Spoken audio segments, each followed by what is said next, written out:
নজরুল বর্ষ উপলক্ষে আয়োজিত আজকের এই অনুষ্ঠানের উপস্থিত বিশিষ্ট নজরুল গবেষকবৃন্দ, শিল্পীবৃন্দ, মন্ত্রিপরিষদের সদস্য এবং উপদেষ্টাবৃন্দ, জাতীয় সংসদের সদস্যবৃন্দ, সারা দেশের জেলা এবং উপজেলায় এই মুহূর্তে অনলাইনে যারা আমার সঙ্গে সম্পৃক্ত রয়েছেন, সংযুক্ত রয়েছেন এবং উপস্থিত সকল উপস্থিতিবৃন্দ, আসসালামু আলাইকুম। জাতীয় কাজী নজরুল ইসলাম এই বাংলাদেশের ভূখণ্ডে হয়তো জন্মগ্রহণ করেননি, তবে অবশ্যই তার হৃদয় জুড়ে ছিল সমগ্র বাংলাদেশ। বাংলাদেশও তাকে হৃদয় দিয়ে ভালোবেসেছে।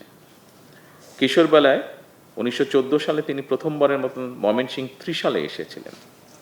কবি সেই স্মৃতি বিজড়িত ত্রিশালকে নজরুল সিটি ঘোষণার সম্ভাব্যতা খতিয়ে দেখার জন্য এরই ভিতরে নির্দেশনা দেওয়া হয়েছে সংশ্লিষ্ট কর্তৃপক্ষকে। এর পাশাপাশি 2026 সালের 25শে মে থেকে 2027 সালের 25শে মে এই বছরটিকে নজরুল বর্ষ ঘোষণা করা হয়েছে। বিদ্রোহী কবি, প্রেমের কবি, বিরহের কবি, তারুণ্যের কবি, বাংলাদেশের ঐতিহ্যের কবি কাজী নজরুল ইসলাম আমাদের জাতীয় সাহিত্য সংস্কৃতির ইতিহাসের এক অবিস্মরণীয় নাম।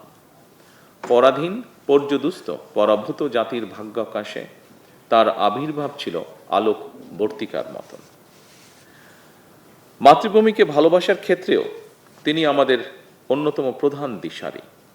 আমাদের জীবন, আশা আকাঙ্ক্ষা, স্বপ্ন সংগ্রাম, সাহিত্য সংস্কৃতি, ইতিহাস ঐতিহ্য তার রচনার মধ্যে মহিমায় সৌন্দর্য নিয়ে বক্সময় হয়ে রয়েছে। কবি নজরুলের সৃষ্টিশীলতার মধ্যে আতিথ্য রয়েছে সকল কালের, সকল মানুষের। অন্যায় অবিচারের বিরুদ্ধে রুখে দাঁড়াতে তিনি আমাদের অনুপ্রেরণা। তার প্রাসঙ্গিকতা এবং প্রয়োজন কখনোই ফুরোয় না।